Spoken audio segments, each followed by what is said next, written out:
From a young age, my granny was diabetic and had a lot of problems with her eyes. And when I was quite young, I can remember going to some of her eye appointments with her and just being slightly interested in, you know, the eye specialist that she was with, and just little glimpses of what they were talking about. And I don't know whether that sparked something, possibly, but when I was at school, I knew I wanted to do something medical. I knew I didn't want to do medicine. I just fell into optometry, really. I went to uni, and because it's obviously a very vocational degree, you come out knowing exactly what you're going to do. You know, we're lucky when, as an optometrist, when you come out, there's a lot of jobs. So I basically do the eye test side of it. Me and Andrew work as a good team. I hope, you know, we're a good balance with each other. So we make a lot of the business decisions together.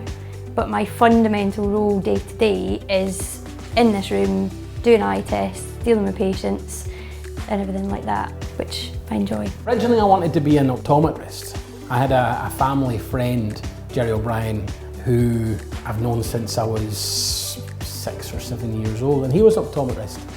Lovely guy, and I found his job interesting. So from an early age I thought that profession would suit me. I didn't quite get the entry qualifications when I did my exams, and I went into ophthalmic dispensing. And it turns out it was far better, because I like dealing with people, I like having a chat, I like having a laugh, a bit of nonsense when we're choosing frames. So this side suits me much better. I have 2 roles in the practice.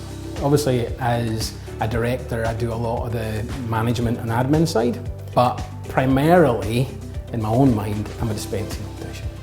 So it's making sure that I have the knowledge and expertise of the lenses, the physics of the lenses, how light passes through different lens types, how it affects different prescriptions, coatings, varifocal types, to make sure that when a patient comes in with specific needs, I can provide them the best product. Say, right, you're doing this is your hobbies, this is your job, this is the best lens for you. There's also helping people choose their frames, making sure that the shapes and colours suit them as a person as well as their features and colouring. One of the things I really like are doing repairs and adjustments. So if somebody comes in with a pair of specs that they stood on, I love the challenge of thinking, right, how am I going to fix this? Taking a mangled pair of specs and giving them back a pair which is fitting properly and they're seeing properly through again. I really enjoy that. And the main thing is making sure the patient comes out with a smile on their face and a pair of glasses that they love. There's been an optician in this building for about 60, 70 years. Originally Jameson's, and then it was taken over by Brian Kelly and then his wife Christine.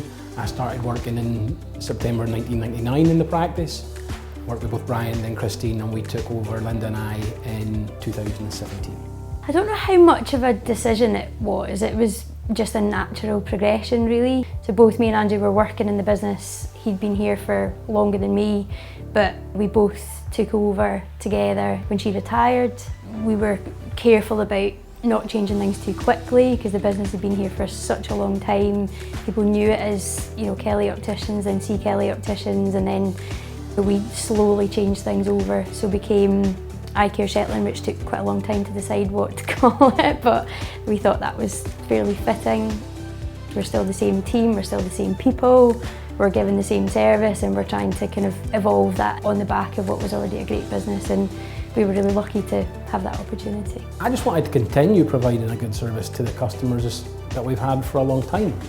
I didn't want to change too much because our customers seemed to appreciate how we did things. So all I wanted to do was fine-tune it and make sure that we optimised what we were doing, and yeah, continue to provide a good service to the customers that we value and that have been coming for a number of years. You know, Christine again was really good with moving things forward clinically, probably quite pioneering in that actually, in that, you know, she took on fundus cameras in practices, so taking photos of the back of people's eyes long before that was, you know, necessary. Was always pushing technology, so we took that on and tried to take that a step further. We brought in what we call an advanced eye test, so, you know, offering people the opportunity to have much more clinical images taken, both with scans and then later on sort of wider field imaging. So keeping that big step ahead really clinically. It's always looking at what can we do next, and it's not just having the same as what everybody else has, it's trying to be that step ahead and having what is good for our patients.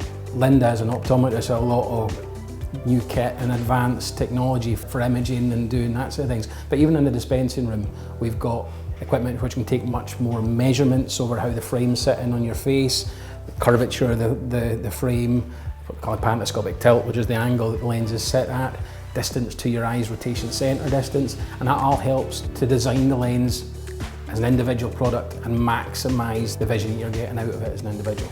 So although we've been doing it in a similar way for many years, helping people choose frame, take their measurements, that's progressing and we're doing it more accurately, and we can make use of the technology to provide a better product.